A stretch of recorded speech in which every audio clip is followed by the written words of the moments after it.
Let's just cut right to the chase, baby.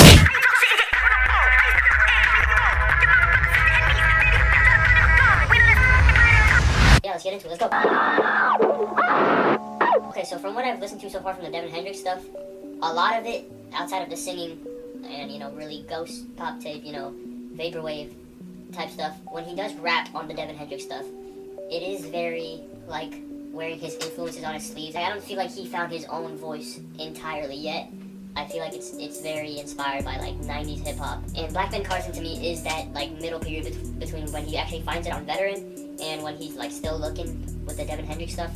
I know a lot of people love that stuff, and I'm not saying this is bad. I'm just saying, like, he doesn't... What I love about Peggy is how unique he is, and he doesn't sound very, very unique. He sounds like your average 90s hip-hop rapper.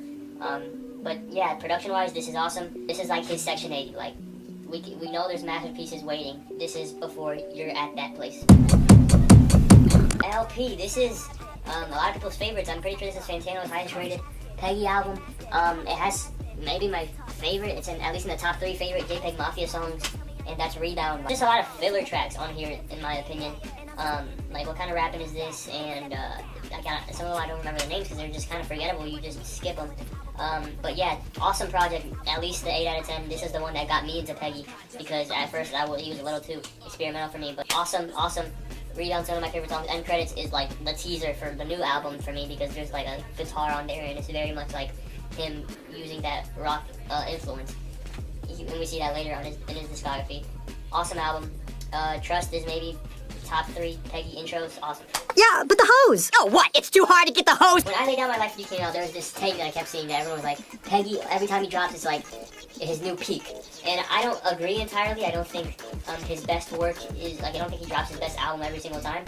But I totally understand where that take comes from because he's so unbelievably consistent. So I could see someone saying any of his albums after Ben Carson is his best. So if you think Scaring the Hose is his best, W take, I respect it.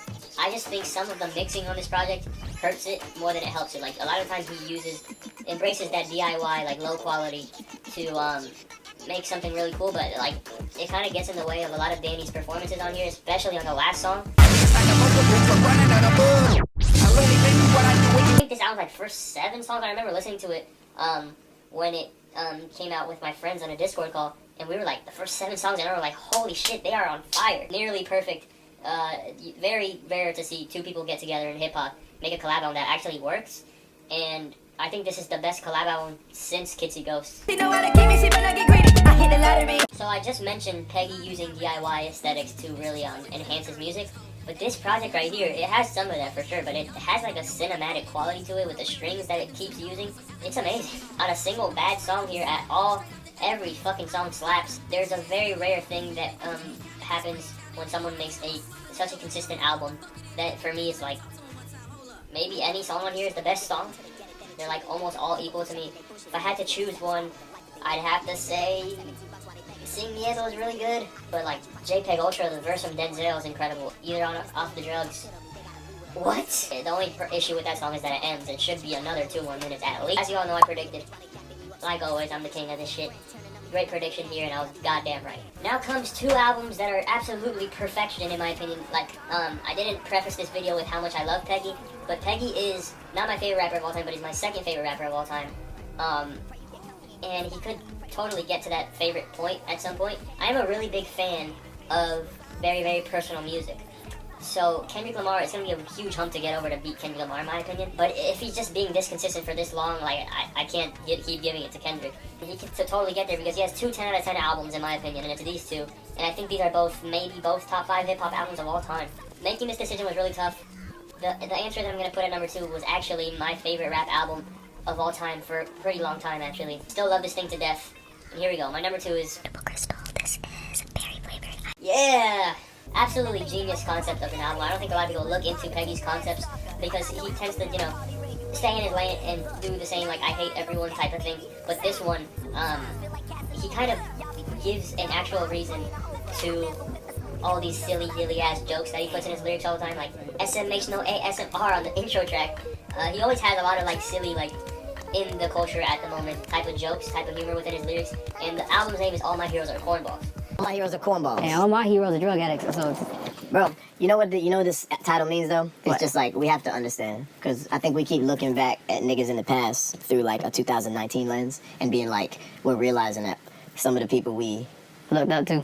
aren't who we thought they were. You know what I'm saying? But it's just like, it's gonna happen to everybody eventually. You know what I'm saying? Like, That's why I tell standards niggas- will change, and like whatever something we're doing now will be seen as hella fucking wrong in the future. I'm sure. What? And like, I don't know. I don't have no fucking idea. We don't know. That's what I'm just trying to say. Like, that's why I'm saying all my heroes are cornballs is just like an acceptance that. So my interpretation when he says something like that, when he's making all these pop culture references that are probably gonna age like shit, I think it's really like, we got this album right now, we can enjoy it only right now, because 30 years from now, people are gonna be like, that's corny as hell, but like, we're gonna be like, in the moment, we knew, because that's the whole point. All my heroes are cornballs. 30 years from now, people are gonna be like, oh, that album was corny as hell. You know, every song is so like 30 songs within one track. And a lot of people say like there's too many interludes, and I get that, but the way, it's just such a unique project. I don't think anybody else on the planet could have made something like this. Love this thing. So unique, and I wish it could be number one. But recently, Vex has been hitting like crazy. Maybe top 3 rap album of all time. Definitely top 5 album of all time. It's the album that got him on the scene, and it's, I think, his most abrasive. When I was referencing earlier about Lay Down My Life for You, it's one of those albums that I can't choose a favorite, but I can easily choose a least favorite on that project. There's like 1 or 2 that step back and they're not at the peak. Every single song on here is a 10 out of 10, and I can't choose, like, every song is equal to me. Even the goofy, like, 1 minute shit, they all play a role within this track list. And the atmosphere he creates with some of these tracks, how hype he can make something sound, this shit is insane. I think this is peak Peggy lyricism. Absolutely phenomenal project. Masterpiece. Yeah, that's all I gotta say. I do want to talk about Lay Down My Life for You a little bit more. We're gonna do an end of the year list at the end of the year, obviously, and that's gonna be on there, no doubt. I do think I might make a little bit of a video on masculinity, and Peggy is kind of what it's gonna inspire, that masculinity in hip hop, because he's an interesting character when it comes to masculinity. Well, I guess y'all will all see that when it happens. Love y'all. Peace.